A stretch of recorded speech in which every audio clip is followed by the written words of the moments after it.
Aujourd'hui, à Rencontre, la recherche de la sainteté avec Marguerite Castillon du Perron.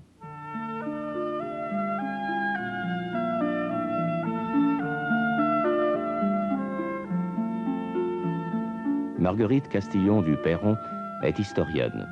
Elle a publié plusieurs biographies et même 2 romans. Cette femme, mariée et mère de 6 enfants, fut un peu surprise au début des années 70 de voir sa fille aînée opter pour la vie contemplative et devenir rapidement prieure des sœurs de Bethléem au Toronnet, dans le sud de la France. Cela l'a amenée à consacrer 10 ans à la rédaction d'une biographie remarquable de Charles de Foucauld, paru chez Grasset et devenu en quelques mois un best-seller. Ce qui a intéressé Marguerite Castillon du Perron chez Charles de Foucauld, c'est le radicalisme de la passion et la prise de conscience de la relativité de ce que nous sommes. Pour elle, comme pour Charles de Foucauld, cette prise de conscience mène à la sainteté, qui consiste en somme à devenir totalement soi-même. Marguerite Castillon du Perron est interviewée chez elle à Paris par Marcel Brisebois. Marguerite Castillon du Perron, comment expliquez-vous qu'à la suite de sa conversion, Charles de Foucauld soit devenu un homme, si on peut dire, excessif, un chrétien excessif? Et il aurait pu continuer sa carrière militaire, il aurait pu vivre dans le monde, il décide au contraire de devenir moine et d'aller s'enfermer dans une trappe, d'être là parmi les hommes les plus rigoureux. Comment expliquez-vous ce radicalisme? Mais ce radicalisme, c'est le radicalisme de la passion. Et alors, on ne peut jamais rendre compte d'un état mystique, mais je pense qu'il a été envahi par la présence de Dieu avec une telle violence que, découvrant enfin cet amour et cette altérité et ce feu qu'il avait toujours cherché sans le découvrir, et il n'y a plus que cela pour lui. Il le dit d'ailleurs dans certains textes. Il y a un texte de sa grande confession de 1897. Il dit à partir du moment où j'ai trouvé Dieu, il ne pouvait plus y avoir que lui, malgré la douleur et la brisure de la séparation d'avec Marie de Bondy. Puis alors il y a peut-être aussi le côté pénitentiel chez lui. Vous allez même jusqu'à parler de fureur sacrificielle. Absolument. Il y a d'abord des traces de jansénisme. Il y a ensuite, on me le demandait hier, je faisais une conférence à quelques personnes et on me disait ce mot d'abjection, cette fureur sacrificielle, comment l'expliquez-vous? C'est cette rencontre entre l'infini et le fini. Chez des gens qui ne sont pas du tout avertis au point de vue spirituel, ils se disent, mais voyons, cet homme qui ne fait aucun péché, qui s'accuse tout le temps de péché, mais c'est la distance qui s'accroît quand on prie et quand on est envahi par Dieu, entre le sentiment du peu que nous sommes et de l'infini de Dieu. Et vous voyez de la même manière une Catherine de Sienne que je pratique un petit peu en ce moment, qui apparemment, pour vous et moi, n'a jamais péché au sens où on pêche, et qui se sent porteuse de toute l'iniquité du monde, parce qu'elle a rencontré Dieu. Alors ceci nous amène à parler de l'humilité, dont j'aime beaucoup parler, parce que l'humilité n'est pas du tout la fausse humilité. Elle n'est pas de dire « je suis bête » ou « je suis incompétent ». Elle est de sentir la relativité de ce qu'on est vis-à-vis de Dieu. Donc Charles, quand il mesure l'amour absolu de Dieu, la grandeur de l'amour de Dieu, les plus petits péchés qu'il a commis, et il en a quand même commis pas mal, n'oublions pas que s'il ne l'a pas su, il a probablement ici ou là laissé quelque enfant. Ça n'est pas gênant pour son procès de béatification, parce que il n'en a pas reçu la preuve, mais il sent qu'il a fait du mal, qu'il a fait souffrir tout de même. Alors il se sent très pécheur, mais son engagement total vis-à-vis du Christ, c'est un engagement d'amour, c'est tout. Prenons un exemple, si vous voulez, de l'histoire ancienne. N'eût-il pas mieux valu pour Charles de Foucauld, je ne sais pas, de fonder la Croix-Rouge, par exemple, lui qui était militaire, qui connaissait les horreurs de la guerre, etc., enfin, qui pouvait le deviner, n'est-ce pas? Oui. N'eût-il pas mieux valu qu'il fonda la Croix-Rouge, comme Dunant l'a fait, plutôt que d'aller s'enterrer dans le désert? Oui, alors ça, vous posez tout le problème de la contemplation, à laquelle éventuellement vous ne croyez pas. Moi, je crois que la force de la prière et de l'abandon est plus puissante que celle de l'action, et que les contemplatifs tiennent le monde à la pointe de leurs doigts, et que c'est ce qu'il y a de plus important quand on a une vocation de contemplatif. Et les gens de ce monde vous diront, mais que font ces gens? À quoi servent-ils? Et je suis sûre qu'il en faut, et que Charles de Foucault est devenu l'un de ceux-là. Ouais, il devient contemplatif, et il devient contemplatif au milieu des Touaregs. Il aurait pu très bien rester en France dans une abbaye, etc. Il y a de l'ambiguïté là aussi. Non, n'est-ce il pas? veut aller au bout du monde avec les plus anéantis, les plus opprimés, les plus pauvres. Puis il y a cet appel du désert, il y a cet amour du désert. Et vous remarquerez qu'à la fin de sa vie, toutes les exagérations du début, car je ne nie pas qu'il y ait des exagérations, tous les convertis exagèrent au début. À la fin de sa vie, lui sont rendus tous les désirs et tous les dons qu'il avait. Lui qui était un intellectuel, qui était né pour être un administrateur, il devient l'administrateur du Hogarth, et au fond le roi du Hogarth, d'une certaine manière. Lui qui était doué au point de vue ethnologue, linguistique, géographique, il écrit ce merveilleux dictionnaire. Lui qui se voulait moine, il ne cesse d'être envahi par des Touaregs avec qui il parle et qu'il rencontre. Alors cette rencontre de l'autre, ce dialogue se rétablit à nouveau. Et je crois aussi qu'il subit peu, à force de prier, ce qu'on appelle l'union transformante. Et alors il devient homme-icône, je le dis dans un de mes chapitres, il est prière permanente tout en étant capable de parler. Mais il a fallu toute une période d'enfoncement avant. Et vous le voyez à la fin de sa vie, rire, être ravi de rencontrer des gens et ne plus refuser de se déplacer, avoir des amitiés avec des officiers, organiser des choses très concrètes. Elle est devenue un personnage important qu'on fait voyager en France, qu'on promène, qu'on exhibe même. Non, c'est lui qui décide d'aller en France avec la permission de l'abbé Huvelin, parce qu'il, n'ayant pu réussir à fonder, il pense à créer cette union, qui est une union justement de prière à travers sacrifice et vie contemplative. Vous vous rappelez qu'il a toujours voulu fonder, et que sa règle est tellement exigeante que personne n'ose lui envoyer personne, et que les gens qui arriveraient à sa suite mourraient de contention, comme dit un de ses supérieurs. Et pourquoi vouloir fonder? Pourquoi vouloir fonder? Parce qu'il sentait qu'il y avait quelque chose à faire en Afrique auprès de tous ces gens-là, qu'il voulait être suivi, et que comme tous les gens assez merveilleux et qui deviennent réellement humbles, il pense que ce qu'il fait n'a rien d'extraordinaire et que tout le monde peut en faire autant. C'est absolument, je ne sais pas, prenons un exemple concret, j'aime ce qui est concret, comme une cuisinière qui à toute vitesse vous fait une pâte feuilletée merveilleuse et vous dit mais c'est très facile, faites-en autant, et vous faites une espèce de magma infect et immangeable.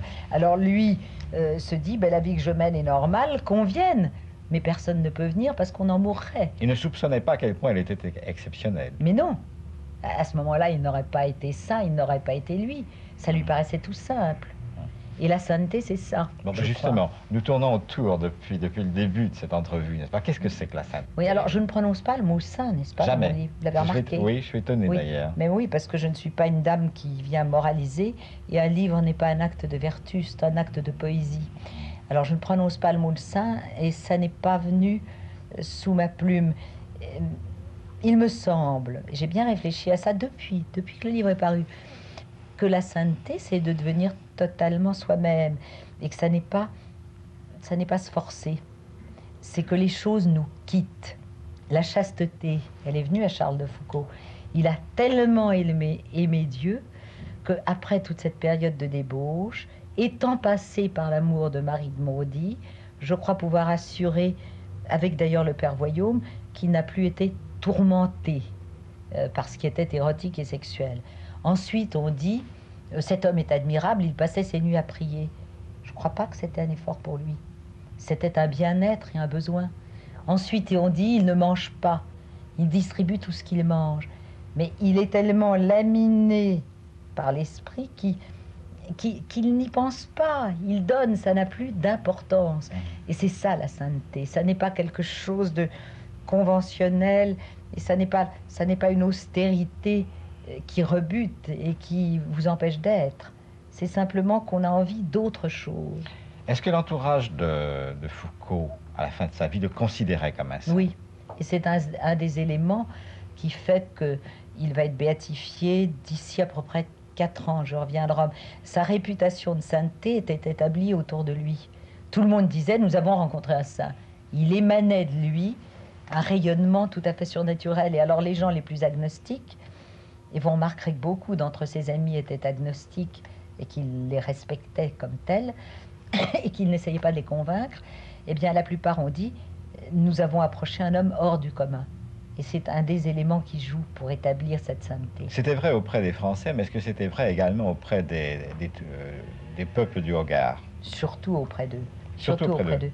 L'aménocal Moussa Agamastan, dont il s'était défié, après sa mort, a écrit une lettre très belle d'ailleurs, où il expliquait à la famille de Charles de Foucault, nous avons rencontré un saint. Il est d'ailleurs resté fidèle à la France à cause de cela. Et comment expliquer à ce moment-là qu'il ait été assassiné par des gens qu'il avait servis de toute façon? C'est un échec. C'est un échec. Mais toute vie de ça est un échec. Et puis d'ailleurs, quel est celui qui disait que toute vie est une catastrophe, mais, ou pire, un effondrement? Mais c'était forcément un échec apparent. Alors c'est encore le thème de la communion des saints. On l'a un petit peu trop dit, pour que le grain de blé germe, il faut qu'il s'enfonce dans la terre. Alors Charles de Foucault était pénétré du sentiment de son inutilité, de son échec. Il a été assassiné par erreur. Alors je n'en fais pas un martyr, je ne sais pas ce que l'Église en fera. Il a été pris, l'idée était de déstabiliser le Hogar, d'emmener le marabout blanc pendant la guerre de 14-16, de 14-18, puis il est mort en 16, il faisait régner la paix au Hogar, c'était dérangeant. Il fallait qu'on puisse distraire quelques troupes et un peu d'armée pour aller en Afrique, et les Allemands qui avaient pour allier les Turcs avaient tout à fait intérêt à ce que les Turcs, via les sénoucistes, ennemis farouches du catholicisme et désireux de s'approprier toutes les richesses qu'on pouvait trouver au Hogar et au-delà du Hogar, ils avaient intérêt à ce que les sénoucistes déclenchent leur Redzou pour s'emparer de Charles de Foucault et l'emmener en Tripolitaine. Et c'était le but de l'opération, à mon avis.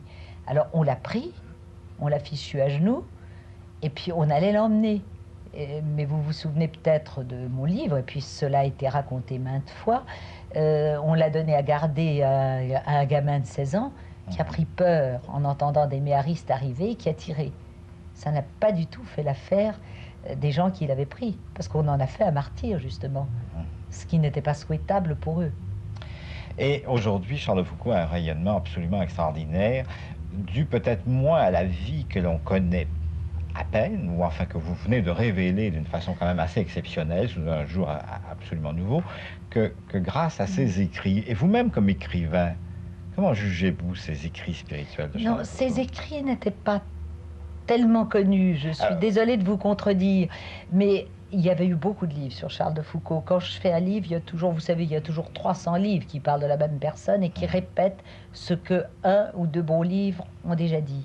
Mais il n'y avait tout de même pas eu de grande biographie depuis 20 ans.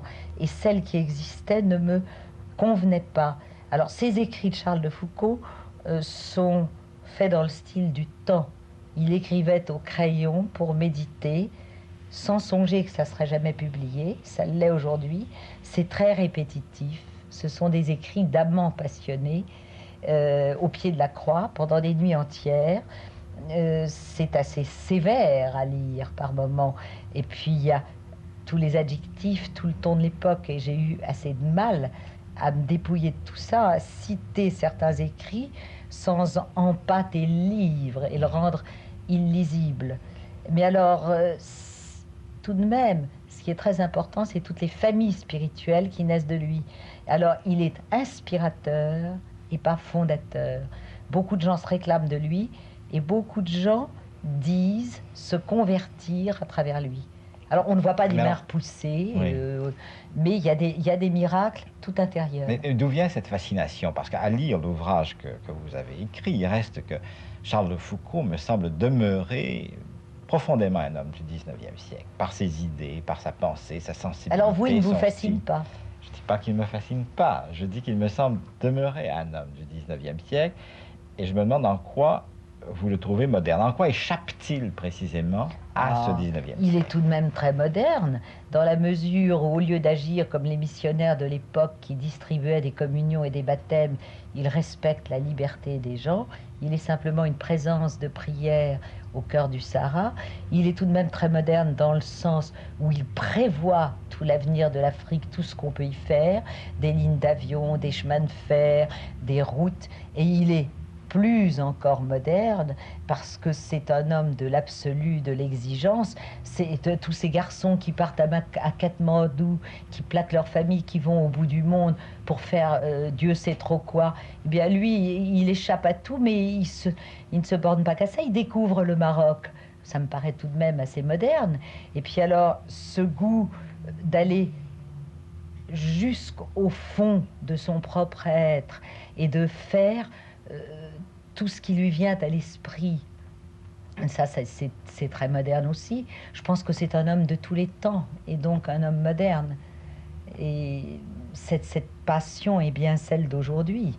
Et ce désespoir est celui d'aujourd'hui, et cette angoisse est celle d'aujourd'hui aussi. Mais pourquoi de tous ces personnages que vous avez pu fréquenter par vos travaux d'historienne, pourquoi avez-vous choisi de faire la biographie de ce Charles de Foucault plutôt que, je ne sais pas, de la biographie d'autres de ses contemporains, de la Périne ou de Lyautey, par exemple?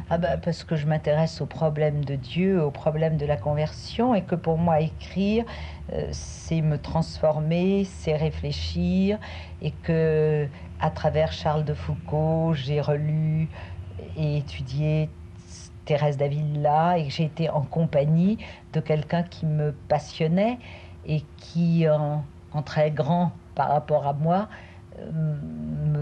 peut-être me ressemblait ou me paraissait proche. Vous voyez, la Périne est un homme tout à fait remarquable, mais c'est un agnostique. Or, moi, c'est le problème métaphysique qui m'intéresse. Pour dire des choses personnelles, puisque vous voulez qu'on en dise, si je découvrais sincèrement que Dieu n'existait pas et que tout était vraiment absurde, je me suiciderais demain. Ce qui m'étonne, c'est que tant de gens qui ne croient pas à l'existence de Dieu acceptent de vivre. D'ailleurs, beaucoup d'entre eux se suicident. Je préviendrai mes enfants, je leur dirai, je vous ai trompé, je me suis trompé, allons-y, hop, terminé. Je comprends mal qu'on puisse vivre sans trouver un sens à sa vie. Et ce sens, vous l'avez trouvé en Dieu? On n'a jamais rien trouvé, mais j'ai la foi, oui, j'ai la foi. D'ailleurs, c'est ça qui est étonnant, c'est qu'on sent très bien, en lisant votre livre, que certaines pages n'auraient pas pu être écrites par quelqu'un qui n'était qu'une historienne, si vous me permettez cette expression. Mais je ne suis pas qu'une historienne, c'est un poème, un livre. Je reviens au mot de poème. C'est un acte créateur. Si vous voulez, à un moment donné, j'avais pensé faire un livre sur le père Enfantin, qui est un homme tout à fait fascinant, qui est à l'origine de toute une vie associative, de beaucoup de découvertes, de la création du canal de Suez, etc. Et puis j'ai vu que le père Enfantin, j'ai travaillé 6 mois, à la fin de sa vie, sombrait dans une débauche de mauvaise qualité, genre Gurdjieff à la fin de sa vie, et des espèces d'entrepôts où on se livrait à des orgies. Et je me suis dit, mais voyons, passer des années de ma vie avec cet homme, ça va beaucoup m'ennuyer, c'est une vie qui va en descente. Alors oui, ce qui m'intéresse, c'est tout de même ce qui est de l'ordre de l'amour, et c'est pour ça que je me suis rapprochée de Charles de Foucault. Mais alors, qu'est-ce qu'il y a de commun entre Charles de Foucault, Louis-Philippe, dont vous avez écrit aussi? Ça, c'est la bonne question, oui. Oui, et la princesse Mathilde, enfin, c'est des gens très, très différents. Oui, alors je vais vous expliquer, ça c'est très facile. Depuis que je suis née, je crois, ou depuis que je suis petite, je sais que j'écrirai des livres. Quand j'étais enfant, c'était probablement mêlé, rien n'est jamais pur comme sentiment, c'était mêlé d'un peu d'orgueil. Mais j'avais une enfance très triste. On peut vivre dans une famille aisée et avoir une enfance très triste. Mon seul refuge, c'était les livres. J'ai lu beaucoup et très tôt. Ensuite, j'ai grandi à la campagne pendant la guerre. Il ne m'est pas arrivé de choses extravagantes. Mon milieu n'était pas celui de Françoise Sagan. Et j'ai dit que j'allais écrire. Et j'ai pensé que je ne pouvais pas écrire un roman parce que je ne savais rien. et qu'il fallait quand même continuer à me cultiver. Alors la culture, après mes bachots, ça a été d'écrire un livre sur la princesse Mathilde. Parce que la princesse Mathilde, c'était le Second Empire, que je n'étais pas chartiste, que c'était la rencontre de beaucoup d'écrivains et d'artistes, et c'était donc une prolongation d'une culture d'humaniste, si vous voulez. C'était la rencontre de Flaubert, de Gautier, de Taine, de Renan, de tous les plus grands peintres. Donc, c'était une manière de m'approfondir à travers cette femme. Ensuite, on frappe à la porte, je crois que ce n'est pas le moment. Bon, ensuite... Ah non, c'est au-dessus, oui, c'est les travaux du dessus. Bon, alors, après La princesse Mathilde, j'ai écrit un roman que j'aime bien, qui a ses limites, qui était une réflexion sur l'Anjou où j'avais grandi. Puis je me suis attaquée à Louis-Philippe et la Révolution française, notez-le bien. J'arrête ça au moment où Louis-Philippe, en épousant Marie-Amélie, rentre dans le sein des Bourbons. Et ce livre était une manière de réfléchir à la Révolution française, dont aucun d'entre nous n'est guéri, et de réfléchir aux problèmes religieux qu'implique la Révolution française. C'était déjà aussi un acte de recherche métaphysique, vous voyez, les causes de la Révolution française, pourquoi cette révolution, cette rupture pour un pays avec le sens du sacré, hein, c'est à partir de la Révolution, le chef du gouvernement, qu'il soit roi ou qu'il soit président de la République, ne s'est plus reconnu, redevable devant Dieu de ses actes. Mais cette réflexion sur la Révolution française était une recherche d'élargissement de ma culture, mais en même temps une réflexion religieuse. Et puis je ne me trouvais pas assez mûre pour parler de Charles de Foucault.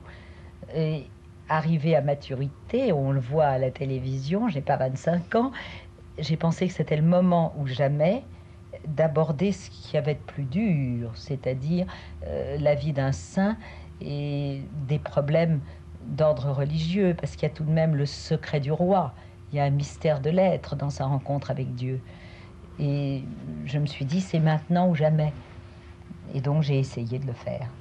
Qu'est-ce que ça veut dire, vous qui avez justement étudié ces vies, qu'est-ce que ça veut dire pour vous réussir une vie, réussir sa vie? Ah, ce sont des mots. C'est tout bonnement devenir ce que l'on est, vous savez, c'est une réponse bien banale que je vous fais. Autrefois, j'aurais pensé, comme tout le monde, pensant à mes enfants, on a envie en effet qu'ils réussissent selon le monde. Mais c'est vrai qu'à travers un livre, on évolue. Ça m'est tout à fait égal, sincèrement maintenant, qu'un de mes enfants n'ait pas réussi, ne gagne pas beaucoup d'argent, ne fasse pas un mariage brillant. La réussite sociale. La réussite sociale m'indiffère assez. Encore que je ne sois absolument pas égalitariste, que je crois aux différences sociales et que je crois que cette classe moyenne qui est en train, which is spreading all over the world, que c'est assez navrant, je crois à la différence.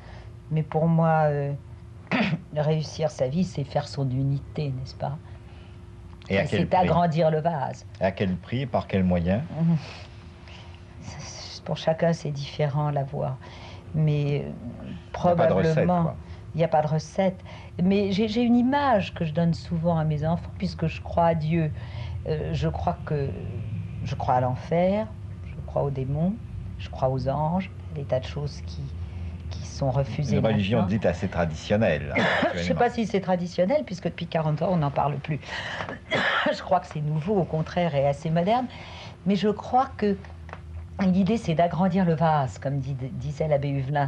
Alors que chacun, après la mort, s'il n'a pas fait de péché mortel, et les conditions du péché mortel, on les apprenait autrefois, c'est assez difficile, au fond, de faire un péché mortel. Il faut matière grave, pleine connaissance de cause et entier consentement. Alors, peu de gens doivent le faire, mais il y a tout de même du monde en enfer. Alors, l'idée, c'est d'ailleurs l'idée des saints, c'est d'agrandir le vase, parce que chacun, quand il sera dans le feu de l'amour, sera absolument rempli par l'amour de Dieu et ne regrettera rien. Mais si vous êtes un dé à coudre, vous serez rempli comme un dé à coudre, que voulez-vous? Et si vous êtes une énorme vasque, vous serez rempli par comme une énorme vasque. Donc vous en saurez et vous en apprendrez beaucoup plus. Et ce qui est théologique et passionnant, c'est de dire que dans l'amour divin, l'amour ira se creusant et s'agrandissant tout le temps. Quand vous aimez un homme, ce qui est tout à fait merveilleux, eh bien, on est plutôt tenté d'être saisi par l'habitude. Et le gros travail, c'est d'éviter l'habitude dans une relation entre un homme et une femme. Tandis que dans l'amour de Dieu, tout ira, la connaissance ne cessera jamais. Je crois que c'est tout à fait théologique. Alors, c'est un pari absurde. Et à la limite, voyant par exemple le Saint-Père l'autre jour de très très près à Rome, mais qui nous dit que le Saint-Père, par moment, ne pleure pas dans son lit comme un enfant en disant « j'ai fait ce pari fou ». Moi, je l'ai fait et j'essaye de le tenir. C'est un pari, c'est un risque aussi. Un risque. Comme tout ce sur quoi on parie. C'est un risque de s'être trompé. S'il n'y a rien, on retourne dans un espèce de cercle. C'était le cycle de l'azote, ce qu'on apprenait quand on était enfant. On se dissout et tout recommence, et on ne vit que dans la mémoire des hommes. Je trouve que c'est pas tellement intéressant de ne vivre que dans la mémoire des hommes.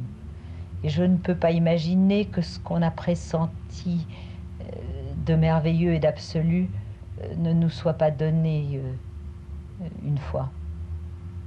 Marguerite Castillon du Perron, je vous remercie.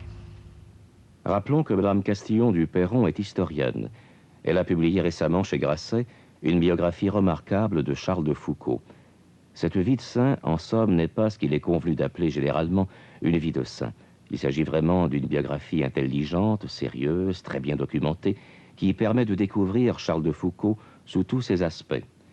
Marguerite Castillon du Perron a aussi publié 2 romans, L'Or chez Amyot-Dumont en 1956 et Le Coma chez Plon en 1973, ainsi que 2 importantes biographies, l'une de la princesse Mathilde, parue chez Amyot-Dumont en 1953, et l'autre intitulée Louis-Philippe et la Révolution française, en 2 volumes, publiée par la librairie académique Perrin en 1963.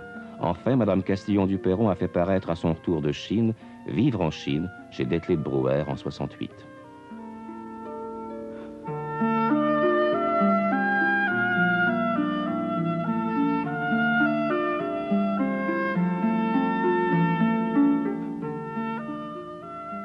Charles Fehrenbach, astronome de réputation mondiale et directeur des travaux de l'Observatoire du Mont-Saint-Michel, sera l'invité de rencontre mardi prochain à la même heure.